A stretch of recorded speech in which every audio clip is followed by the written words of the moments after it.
Welcome, y'all, to Quarantine Radio. We got a special interview today. As you see, we're not in our normal little cozy area. We are off-site at a special location, Brittano Group Studios, with our special guest of the afternoon, Mr. Brent Gaskins. Thank you, sir. Thank you, and welcome to the Brittano Group Studios. As y'all see, you see some of the paintings behind us on the wall.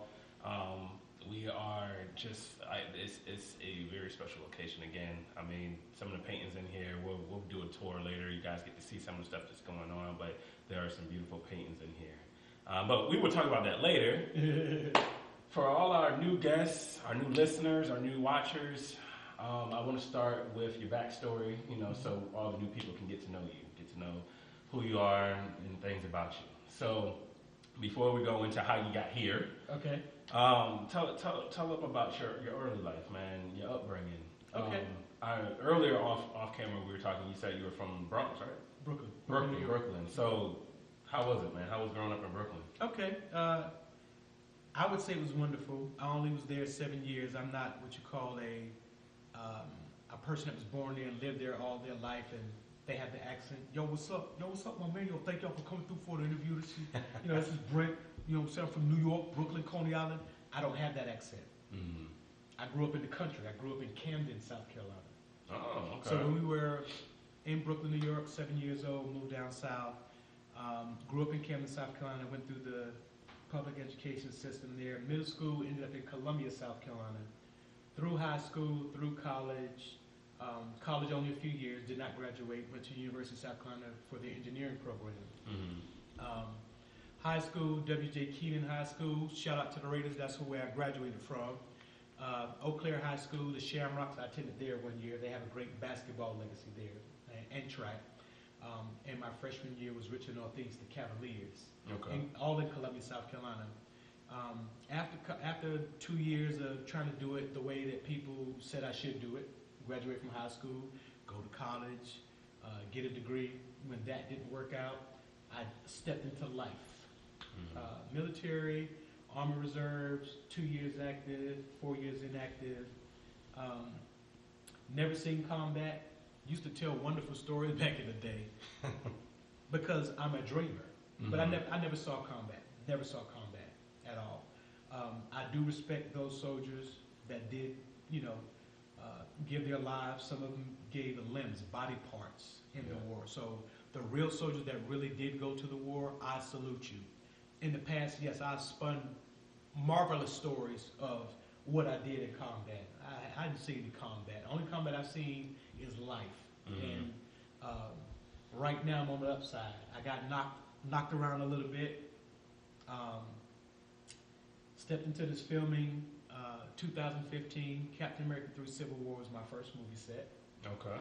I have a picture on Facebook and Instagram with Scarlett Johansson sitting right behind me right before the big explosion at the UN. So I got that screenshot with Scarlett Johansson sitting on the next row at the United Nations right behind me. That was a wonderful experience. That was my first time on a movie set.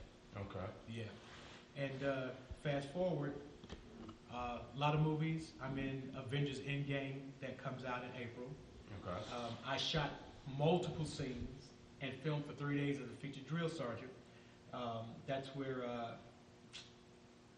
Robert Downey Jr. on that set introduced himself to me, and it was funny. I laughed. We shook hands, and I actually laughed because he says, "I'm Robert Downey Jr." I'm like, "Man, everybody on the set knows who you are." So he's like, "Well, who are you?" I said, "I'm Brent Gaskins." I said, "We filmed together before." He said, "We did?" I said, "Yeah, Captain America 3 Civil War." He said, "What scene?" I said, "The scene where you asked production to hold us for another 2 hours because you loved our energy, and if they wasn't going to pay us, you was going to pay us." He said, "You were there." I said, "Yes, sir, I was." He said, "Well, I just want you to know you're a damn good-looking drill sergeant, no homo."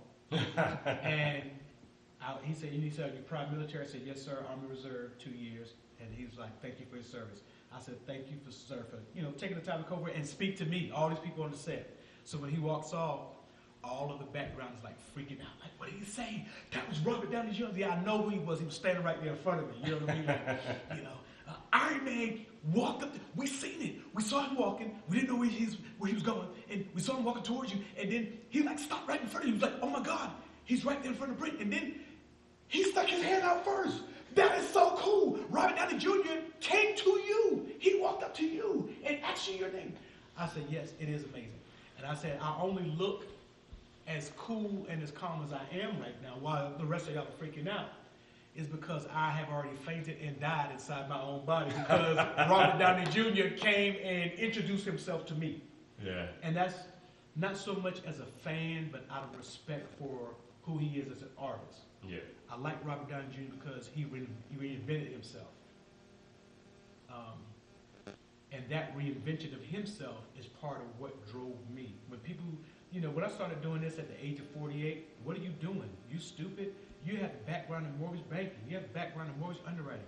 Oh, Brent, you can get any job you want. You're smart. Why don't you get on this job, work this job for this long amount of time, save up this amount of money, and then do this, and then do that, and I couldn't hear none of those voices. I only heard the voice telling me, now it's your time. Mm-hmm. And I got laid off a pharmaceutical company in Charlotte, North Carolina called Qualitas. It was supposed to be temp to hire after 3 months. We were in our 10th month. And when we started approaching them about permanent hire, they went through a merger, position freeze, and then they just let us go. And I actually thanked them that day that they released us from that contract. And I decided that day, if I work on someone else's job, I'll do it as needed. Mm-hmm. But I'm not doing it for any career building or any of that anymore. I wanted to be an actor ever since I saw the Jackson 5 on TV performing at the age of 5 years old in Brooklyn, New York, and I never stopped dreaming, but I did stop listening to the voice that says, I want to dream, I want to be an entertainer, I want to act, and it got replaced with the voices of, you're smart, go to college, oh, you got good grades, oh, you won this award, oh, you got straight A's, oh, so everything was built around, you're smart, you're smart, you're smart. Well, if I was really smart, and if the people that were saying what they were saying was really smart, they would have recognized my talent, they would have recognized my desire, my passion, and my purpose, and encouraged me in the arts to get to where I needed to be. Yeah. The only program that really fostered that artistic side of me was Upward Bound, University of South Carolina. So from my freshman year to my senior year, I participated in that program, and that allowed me to be able to get in front of people and speak, because we had to do presentations. Yeah. We did musical skits. We did presentations. We did dance competitions. We did it all. So that helped me hone the things that I grew up learning as a child, the voices, the accents, the dialect, the creepiness with my body language when I want to bring out a scary person. Mm-hmm. When I did Fatal Attraction, a lot of my friends were like, Brent, you're the sweetest, one of the sweetest men that I know, but your character in Fatal Attraction, season 6, episode 19, called The Shooting Spree, you scared me. And I know you. I know who you are. But they said that kind of energy I brought. So, and then movies, TV shows, International Photo Shoot, Outcast, The Inspectors, Kevin Probably Saves the World, The Hate You Give. Oh my God. And I just try to stay as busy as possible. Yeah. So even having been homeless, I still pressed. And a lot of people don't want you to keep saying you were homeless, you were homeless, you were homeless, you were homeless. No, I know who my instructions come from. Yeah. And my general, who gave me this story, said, you will let everyone know that you used to be homeless. Because if they just see you as the VP of Brittano Group Studios, and they don't know that you started from the bottom, now you're here, yeah. you being the VP doesn't have that much of an impact when it comes to your story. Yeah. So they need to know you was a kid in the projects in Brooklyn living on the 18th floor. They need to know that sometimes, not that you guys didn't have food at home, but sometimes to make things work, you had to eat food at the summer camp program during the summer. Mm-hmm. You better go get that breakfast and get that lunch, and then you can come home and get dinner. Yeah. So people don't see your muscle. They don't see your workout for what you go through. They just see the muscle, the end result. Oh, you got big muscles. You know how many years it took me to get big muscles? Exactly. You know what I mean? Oh, wow, you got a mansion. Oh, but the mansion at one time for me used to be the streets behind somebody's store, behind somebody's trash can, behind somebody's empty building. That used to be the mansion for me. So I don't have regrets when someone says, I want you to mentor me. And I say, yes, my fee for mentoring is $250. Flat fee, period. Done. And it's going to go up. Yeah. Because everything I tell you, I can document it and show you the path that I took to get to where I can stand in front of you very easily and say, oh, if you want me to mentor you, and I can guarantee you to get you where I say I'm going to get you to, $250, I have no problem saying that. No problem. And that's going to go up tremendously because my value is going up. Yeah. And so I don't feel bad charging $250 if that's going to help me run my business, still give a fair and equitable price for what I'm offering. I'm going to help you with your headshots. I'm going to help you with your resume. I'm going to help you put you in front of casting directors by name and let them know that they should offer you an opportunity because you're one of my students that's being mentored. So these are personal relationships I've built over time. So when I was homeless, sleeping behind the building, I have no problem asking for $250. And I guarantee my work. I guarantee my work. So my next question is, at what point did you, I guess your eyes opened and you said, you know what, I'm going to go ahead and I'm going to go after this acting opportunity. I'm going to do this. I want to change my life out of whatever the situation it is now, and this is what I'm doing. Okay, I remember that point. That point came when one night I had I would call it a vision or an epiphany, to where I felt like I was being taken up in the spirit realm, like shot up like a rocket. Mm-hmm. And I could see the things on the earth getting smaller behind me.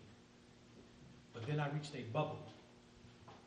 And when I reached that bubble, it stopped me. But I could still feel the force up under me, pushing me from the bottom. Yeah. And I eventually broke through that bubble. And when I broke through that bubble, it's like the earth disappeared and I was in space. But the space I was in, it was dark, but it was not empty. It was full of knowledge and revelation and direction. A lot of people see me post GPS, God's positioning system. These are the things that I picked up when I broke through that bubble. And there was a peace that came. A lot of things I had questioned about, instantly answered. So when I woke up that Sunday morning, I was engaged at the time, and I told my fiance, I said, something definitely has changed. And she attested that that day, I was a totally different person. Totally different. Totally different person. That was our curator, Rachel White with Designs and Vines. Okay. She does sipping wines. She does you see the chair set up here. You see the stage. They do the music therapy. They construct paintings. They do things artistically that are therapeutic. They also do the vegan stuff. But that was Rachel White, Designs and Vines. She's the gallery curator. Oh, okay. So back to that. So I knew then, when I woke up that day, I could feel inside of me, not my physical body, inside my spirit, I could feel that I was different and that I had been shown something. And there was clarity that came with that. So with that change inside of me, I think it caused conflict with us, but we did agree upon parting that it was a mutual decision. So that day, I knew that I was going to be in pursuit of my purpose, but I also knew what God was going to allow in order for me to get to this point. The homelessness was necessary. It had to be allowed. And I say that to tell a lot of people who are going through things that when things happen in your life that you don't agree with, because socially speaking, if a person doesn't have this car, this house, these type of clothes, we snob at those people. Now, when we had breakfast this morning at Jimmy's here in High Point, the gentleman who you saw me speaking to was a homeless gentleman by the name of Larry. That was my first time meeting him. But me being observant, I saw when he walked in that the restaurant owner said, "I'll be glad to give you something to drink. But if you're not here as a patron, you have to leave the store." And I know he was hungry. So I offered to buy him breakfast. Am I rich? No. But everything for a reason. Because in him, I saw who I was, but just younger. Yeah. Older man, had gray hair on my face, and I was homeless. And what God had allowed was for the purpose of separation. Because he said, you have a good heart, and you're trying to bring everybody with you, and you can't bring everybody with you. So I need to show you that the people who you need to be separated from. Because you're not going to believe me, so I have to allow this in order for you to see it for yourself. Yeah. So when I became homeless, I reached out to people, and no one had to guess that I was homeless, because it was on Facebook. It was on Instagram. And when I called people, I said, "Hey, this is Brent. I'm homeless, and I need help. Can you cash at me some dollars so I can get something to eat, take a shower, maybe sleep in a hotel for one night?" So God revealed to me through that homelessness situation who was for me, who was against me, including family. And for some reason, when we hear the word family, we have an expectation that, oh, that's my family. They're supposed to help me. That would be good in a perfect world, but you're still responsible for forming your own relationships, no matter who you're born to. Yeah. So a lot of times, we have that first thought in our head that says, oh, it's our family. My family's going to help me. Yes. I ain't going to worry about this. I'm going through. And you say, hey, I need such and such and such and such. Okay, I'll get back with you. I'll call you back. Give me a minute. How much you need? What's your cash app? What's your PayPal? I'll send it to you. So he had to show me separation. So I still love these people. And as he continues to bless me, if they have a need that I can help meet through what God has given me, I'm going to do that. But I'm no longer going to cast my pearls to swine, which is what I was doing. Yeah. And he was trampling underfoot. And when they finished tearing up the pearls, they went back to their nature of being a pig. Oh, yeah, he gave me something, but it wasn't that much. Exactly. So I had to go through that. That was my moment. That's when I knew. No turning back. So, all right. So, coming out of homelessness, man, what was the process into getting into your first project? Well, when I started filming, the homelessness came after I started filming actively. For me, it was a slight pause or interruption because immediately after that happened, I was still getting opportunities coming my way. I just wasn't situated. So that's when I really, really, really started to pull on other actors and actresses and total strangers for help. Hey, I got this role. I booked it. Can you take me to Charleston from Charlotte? 3.5 hours. Can you drive me to Charleston, South Carolina, so I can film? And different people would take me.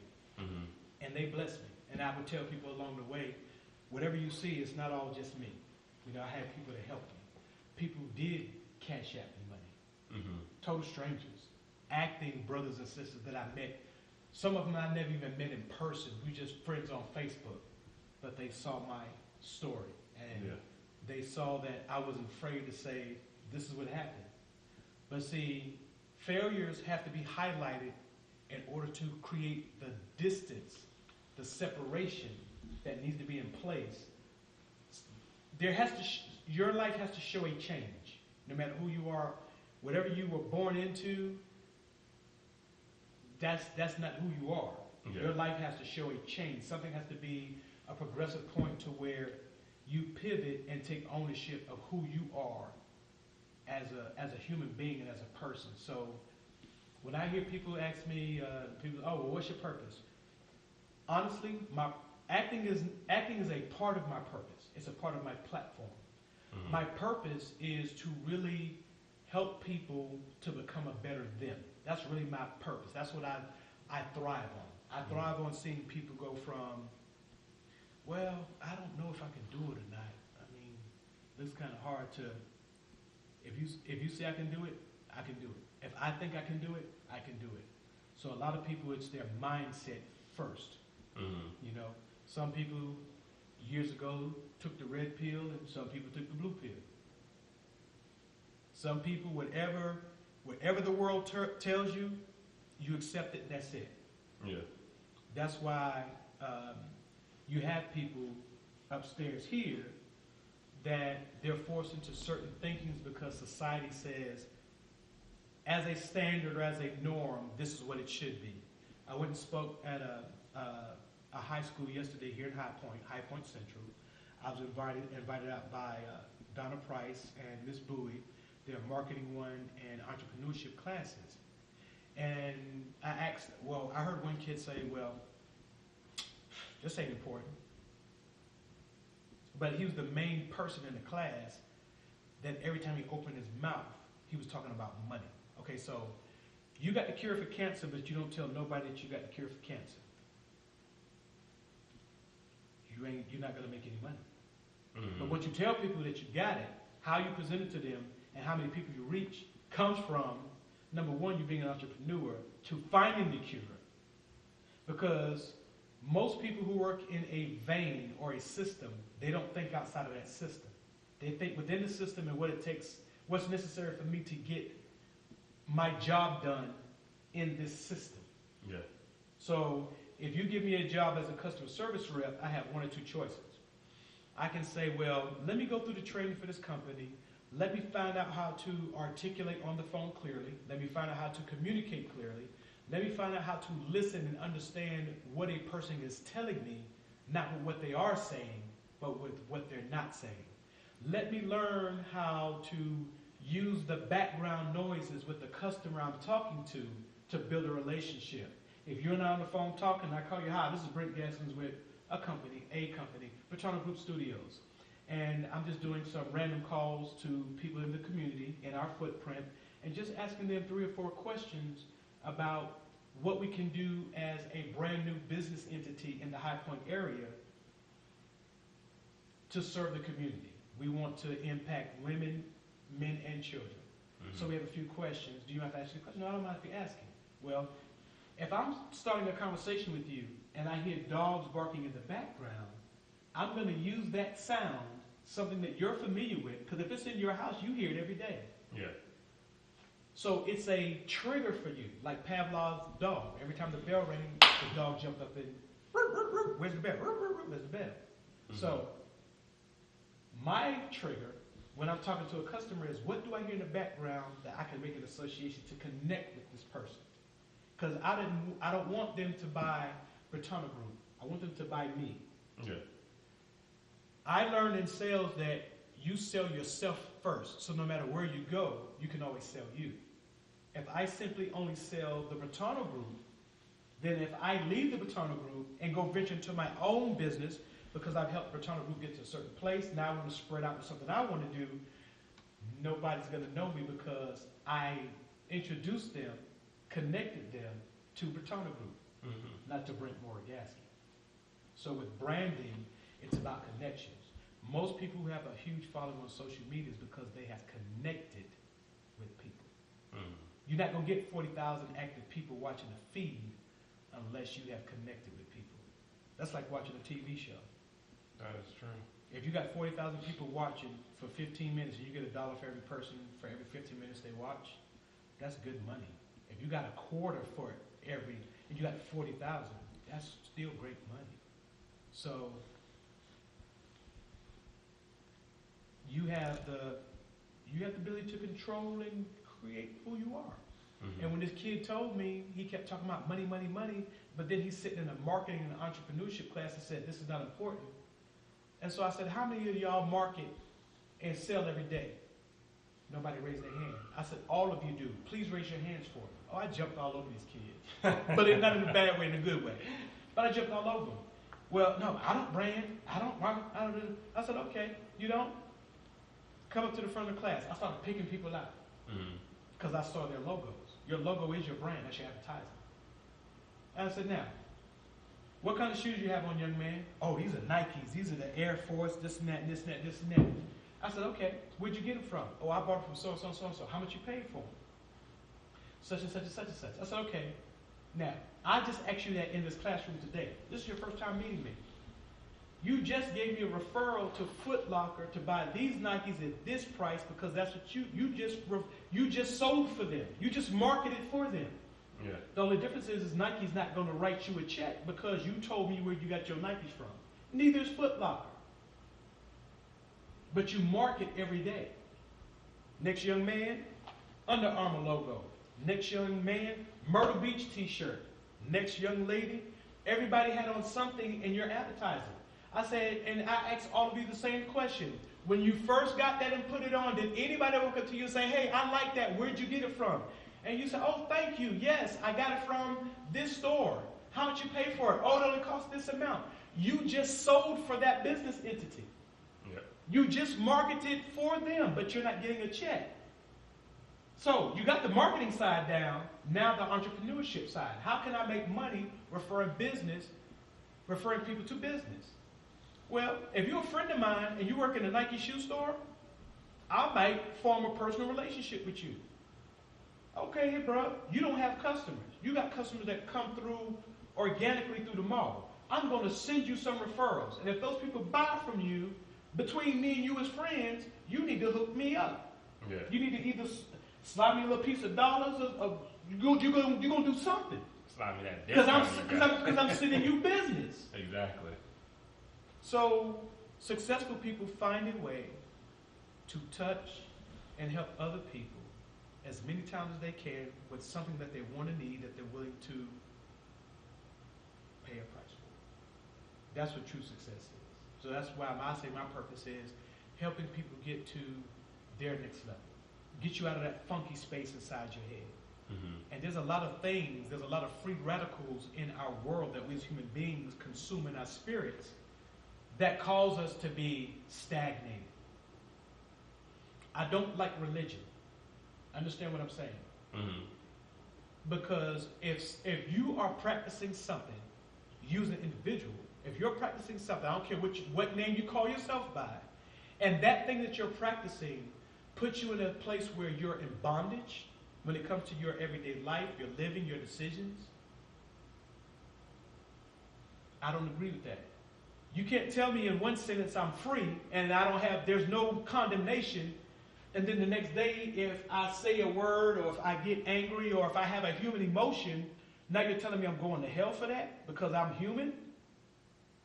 I didn't choose to get upset when certain things happen. That's part of me being a human. That's how I am. Everybody's different. Mm-hmm. I can pinch you, boom.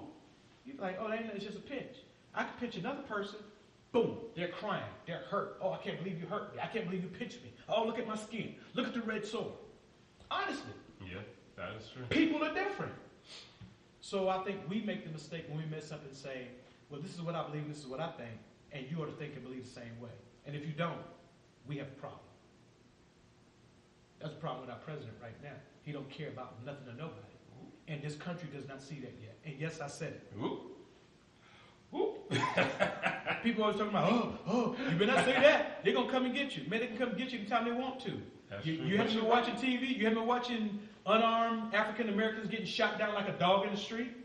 I'm an African American man. I travel. They don't know me. They stop celebrities who's getting ready to bust a cap in them. I'm on the low totem pole when it comes to actors coming up. They don't know me. I remember when that was just like, it was like every other week, a black man was getting shot by the cops. So you're engaging me, telling me, you scared. I don't even have a gun on me. You got a gun and all that stuff. Exactly. What are you scared of? Why do you have this job? You're in the wrong job. If you have fear of another human being in your job, you're in the wrong job. Exactly. Why aren't certain people tested mentally, emotionally? I might have had a divorce and I'm angry and upset, but I'm walking around with a loaded gun every day. My friends at work know I'm going through a divorce, but nobody's pulled me in and evaluated me medically and see whether I'm fit right now emotionally to be engaging other human beings with a loaded weapon where I can take somebody's life. Exactly. To protect and serve does not, I can't put the letters together where it says, I can't do a scramble board like on Soul Train using to protect and serve, and now all of a sudden, boom, I'm not protected. I got served, but I didn't get protected. So, and that's a whole other thing. I get passionate about that because some people still think it's okay, you know? Some people still just think it's okay, and it's not okay. It's not okay. I was born in Brooklyn in the melting pot of the world as it was defined many years ago. And my mother always said, you treat people as individuals. Mm-hmm. You don't classify a group. Just because one person says something to you or does something to you, you don't classify every other person you engage that looks like that person as if to say that they have to be that way. Because then that would mean someone in your race, when they're at the bottom of the totem pole, you're telling other people to gauge who you are by that person. So we're all different and we're all human. And some people, for the love of money, have compromised their spirits. That's why the United States is in the position it's in now. Mm-hmm. And the scripture says it very clearly. For my people who are called by my name will humble themselves and pray and seek my face and turn from their wicked ways. Then will I hear from heaven and heal their land. But we got all these big mega churches. Why aren't all of these big mega churches fasting collectively as an initiative to get our country back on track and to get this demonic racism, divisive spirit out of this country? Why? Because everybody's got their own agenda. Yeah. Churches have become hospitals for the spiritual. And people don't get healed in hospitals. They get maintained. Medication doesn't heal you, it maintains you. Mm-hmm. Healing means it's done and over. It no longer exists in your body. That's healing, gone. If you're still taking a pill for it, you're not healed. You're being treated. Yeah. And people go to church and they don't get spiritually healed, they get treated. And the physicians in the church are telling their patients, the physicians, pastors, are telling their patients,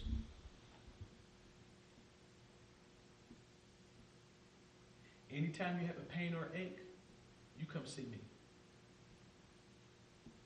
And my fee for you to come see me is your tithes and your offering. And I'm going to give you a message that says you will never get anywhere where you need to be unless you learn to let go of your pocketbook. That is true. I mean, I'm young. I'm 29. I'm young too. I'm 30. I was a little younger until you said you were 29. So I'm probably about 35. 35? Okay. Yeah, 35. Yeah, so. But, I've been to, my fair share of churches, and it's just like you said, they've had their own agenda. Right. And you can tell that, you can feel that when you're in there. You can feel that and you can see that every Sunday morning. And it's just ridiculous. But it looks like you holding up, what's going on? And but yeah, and you can tell that, it's not a place that these people are being serious. These people are being humble, be really before God. It's money, money, money. Give me, like you said, give me what you got. And it's systematic. Whenever the kids jump up and start shouting right before the adults do, that's because the kids know the cue. Yeah. But their timing's off a little bit. So, again, we all have an opportunity to be who we want to be. Mm-hmm. We have the ability to not just create things like art, like Kari's artwork. It's not just the ability to say, I'm going to take this black slate and I'm going to only paint as an artist the white pieces I need to show up, and I'm shadow leave everything else black. The artist decides how they're going to create and bring from a black slate what is the image that's going to appear.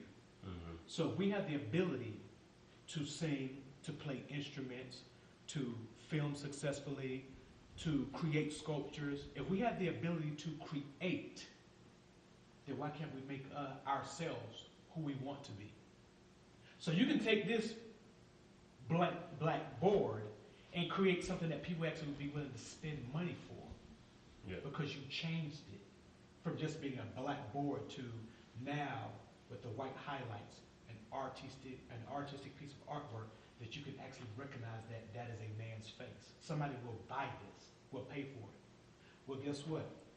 If we have the ability of creativity, then why can't we become who we want to become? If you want to be an interviewer, what's stopping you from doing it? Nothing. Just start interviewing. Interview yourself. Interview yourself in the mirror. Interview your friends. Interview a chair. Make that a person. Put a hat on it. And start asking it questions. When you really want to do something, you'll find a way to do it. I don't care what it is, especially if you love it. If you love it. So, just like how people practice, to act, to interview, to speak, to be event speakers, whatever it is. You can create that. You can sharpen your own sword. Yeah. A lot of people don't do that. They're waiting for somebody else to come and invest in them. They're waiting for somebody else to come and, oh, you want to be an interviewer? Okay, well, I'm going to walk you through this process. I'm going to do this, and this. I would rather work with the person that comes to me and say, hey, Brent, how you doing? Nice to meet you. My name is so-and-so. Business cards passed. Hey, what's your purpose in life? What do you want to do? I love interviewing. I love asking the questions that pulls out people's story and share that with the audience. That's what I want to do. I like people who know where they're going. Yeah. If you can't tell me where you're at, you can call me on the phone and say, hey, Brent, I'm lost. Okay, where you at? I don't know. I can't tell you how to get from where you're at to where you want to go if you don't know where you're at. So when people say, oh, I'm still trying to find myself, they're still trying to decide who they want to be. Who you are, you have that choice. You have that power. What's in you, what's innate, what's easiest for you to do. If I am this tall, that's not to say that I can't ever be a basketball player. Muggsy Bogues did. Well, he was a little taller than that, but I'm just saying. I'm sure how many people you think told him he was too little to play? Everybody. And he showed them. So, in this building, in the Brittano group, we have a group of people who, guess what? We believe that whatever it is that we want to do, especially because we all have the same agenda of blessing and helping others and providing and opening up opportunities for others, this is what we need to get it done. And everything that we have spoken to the universe, this is what has come to pass. And this is just the beginning. A lot of people, they come here, 60,000 square feet, 2 stories, 3 acres. Oh my goodness. Oh, y'all got a real live gallery?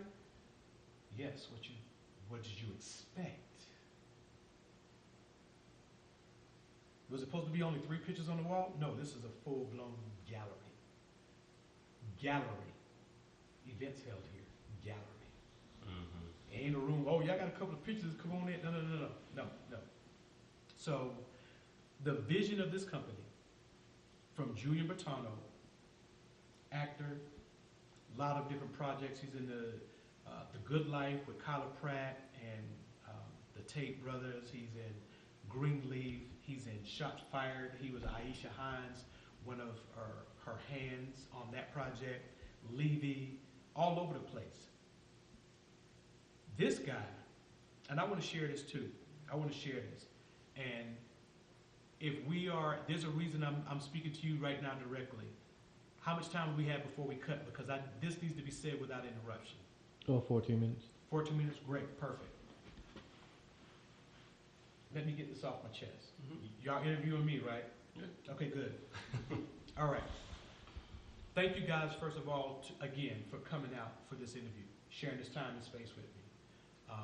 We went and had breakfast. We got to see God move and do some things. We actually saw a film crew come into the restaurant when they asked us to move. Yeah. That was the kids filming their thesis for school. Gave them some business cards. Come on down and see us. Let's talk. I want to talk about Judy. and I want to talk about me and Julian. Okay. Julian and I met on the set of Good Behavior. We had a conversation on the back patio with Patrick Walker out of Atlanta. He's one of the young actors that they have a category called Young Emmy Award winners, or they have a category for the young people winning Oscars and Emmys and stuff like that. Well, he had won an award. He was a day player, and I met him, and then Junior came out, and we started talking. Well, him being a day player, we wanted to know what it was he was doing, how to get his roles, who's your agent, talk to us, give us. He's like, oh, I don't mind talking to you. We had that conversation, filmed the rest of the day. When we got ready to leave that day, me and Julian ended up talking. And we had a conversation. I had been up for 2 days filming. I came up from Atlanta. I miscalculated, because from Charlotte to Atlanta was 3.5 hours. Yeah. From Charlotte to Wilmington was 3.5 hours. So in my mind, I was thinking from Atlanta to Wilmington was 3.5, and it's not. So I was short on gas. But I had money. Yeah. But I didn't have enough to do both. I could either had enough to get back to Charlotte with and sleep in my car again, or get a hotel room and then try to figure out how to get gas the next day. Me and Junior Brittano, we out in the parking lot talking. We talked for hours. Everybody else gone. And he said, what you up to? I said, well, I'm trying to decide whether I'm going to go get a hotel room and try to find my gas money tomorrow because I'm tired. I've been up 2 days filming. When I ran down my schedule, he said, bro, you sound like what I'm doing. So when we got ready to leave, we gave that. He put money in my hand. I was like, whoa, what's this for? He said, man, go get you some sleep. I said, well, most of the time when I get a room, it's like a double bed. I can tell you what mate you up. He said, no, I'm good. I'll come back to that.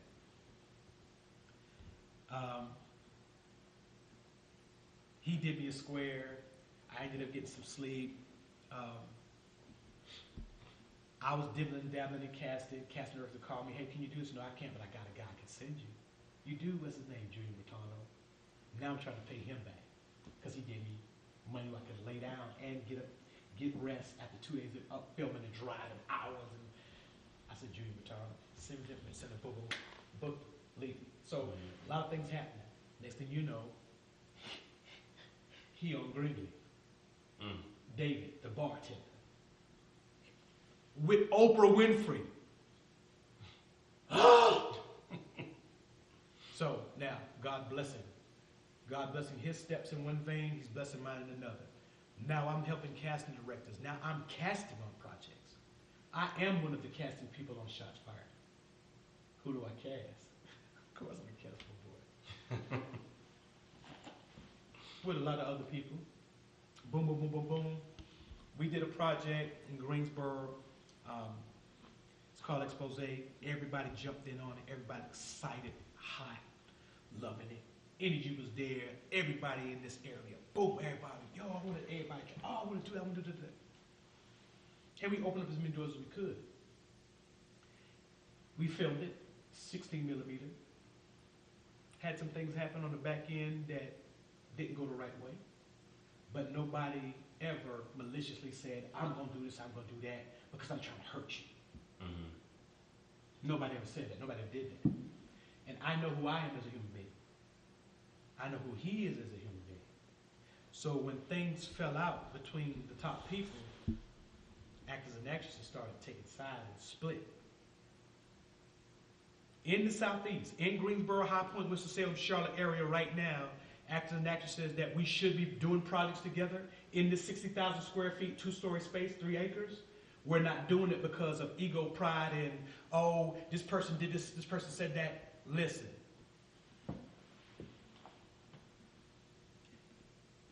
I was the person very next to Julian. I was his right-hand man. And if what happened, and I can be here right now with him because as grown men, we came to the table. And yeah, I said what I had to say about him based off of how I felt, what I heard, what went down. But then I said, you know something? When he called me and said, hey, bro, I got an opportunity, let's talk. I said, okay, but let's talk before we talk. And we talked as grown men. And the only thing I said to him is a person who I consider to be my best friend, my brother. I don't care what's going on. I don't care what we have and what we don't have. The only thing I expect from you as my friend and my brother is don't let me be unaware of something. I don't care if you got the baddest news in the world. If you got my bad news, as my best friend, I expect you to tell me. Yeah. And that's the only thing. He said, bruh, I appreciate that. I respect that. I apologize. We good? We good. Let's go get the bag. So to all the people in the Southeast that know me, and I've casted y'all, and I'm still casting some of y'all right now on projects. I'm helping y'all to eat. Y'all are helping me to eat. Let's come to the table. This is an invitation on my interview. Let's come to the table as adults, as grown men and women, all in the same arena doing the same thing. Let's do that. Let's sit down and have a talk. Matter of fact, when y'all see this, hear this, inbox me. Let's set up a date. Let's all get together. Matter of fact, we got the space. We'll put on a nice feast for you, nice party. And we'll sit down to the table and talk. And let's get this mess out of the way. And let's find out who hurt so bad beyond repair that we do need to cut that relationship. Or let's find out who's mature enough to say, we've all made mistakes before. We all run around here talking about Christianity and God and forgiving. Okay, I forgive, but I don't have to forget. No, you don't have to forget. But at the same time, let's sit down and talk and get the facts out the way. And then when that's said and done, you still want to move in another direction, that's fine. But we're going to stop the chitter-chatter. We're going to stop the chitter-chatter. So, only thing we're doing is destroying ourselves. So, that's my invite. I don't have to call names. This is one interview. And if, in my spirit, as the Vice President of Communications, and for what we're trying to do in the Southeast, for all of us, if the people who I need to come to the table don't come to the table for this invite, then I'll come to you directly. I'll call you up by your name. I got your phone numbers. I will reach out to you directly. And I'm going to invite you to the table so we can have a feast and sit down and take this thing that God has given us and make something happen. Please don't cut this out of this interview. I want them to hear this. And they know who they are. If you worked on the expose project and you feeling some kind of way, let's talk. Let's get this out the way. Let's get this out the way. We got big things ahead of us. Big things. I would love to see all of us who have been struggling and fighting and filming on the weekend only, and it's 9 o'clock. You got to get out my house. Yeah, you paid your money, but you said 9 o'clock. Oh, but we got about just one more hour. No, it's time for you to go. I got my money. Y'all said 9 o'clock, get out my house. We don't have to do that no more, guys.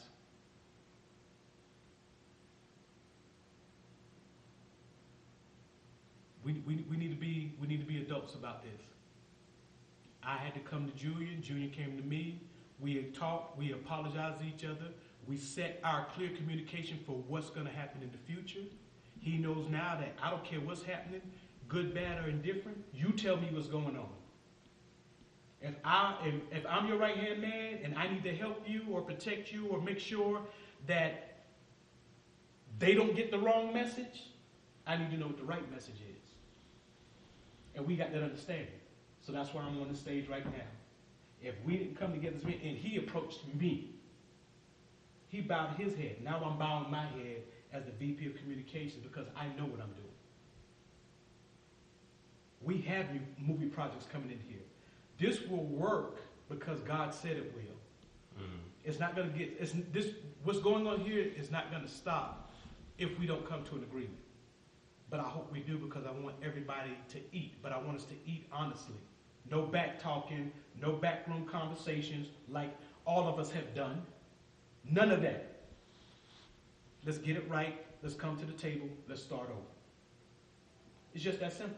And nobody died from the incident. Nobody's dead yet. There's not been one death associated with miscommunication and misunderstanding. Not in this situation.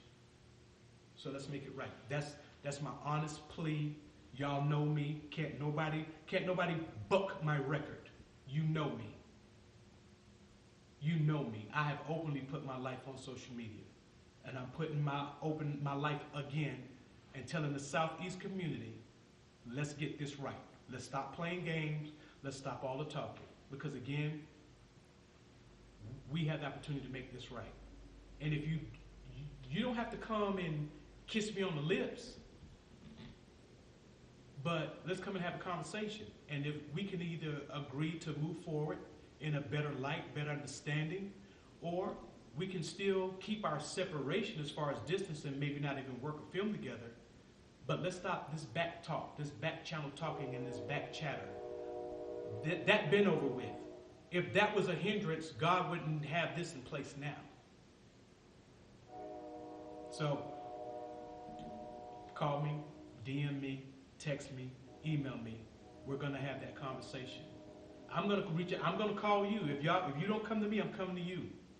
Because we got too much that, oh my God, let's come to the table. Let's come to the table. You worked on expose in Greensboro. You know who you are. I don't have to call out names, but I will call you directly. And I will make it so that I have a witness that we tried to make it right. And this is our witness. We're publicly, openly on Quarantine Radio with Darnell McKenzie and my nephew right here. We're openly saying, let's make this right. Let's stop all of this mess. Some of us are going to die with disconnections because of petty things that happen. And that's bad when you call yourself elevated and spiritual, and I'm a Christian and I'm a Muslim. Whatever faith you call yourself, whatever higher elevation you say you have, I need you to tap into that and say, okay, you're right, Brent. Let's talk about it. Let's do that. Let's do that. I want to get that out. That's important because we are in a position to mentor us. And if we can't get it right as an adult, how can we go to these young people and say, oh, y'all rival high schools, y'all don't even get along. Y'all need to get along. We're going to get along. We're going to show them how adults do it. We're going to break this curse. We're going to break this curse. We're going to break it.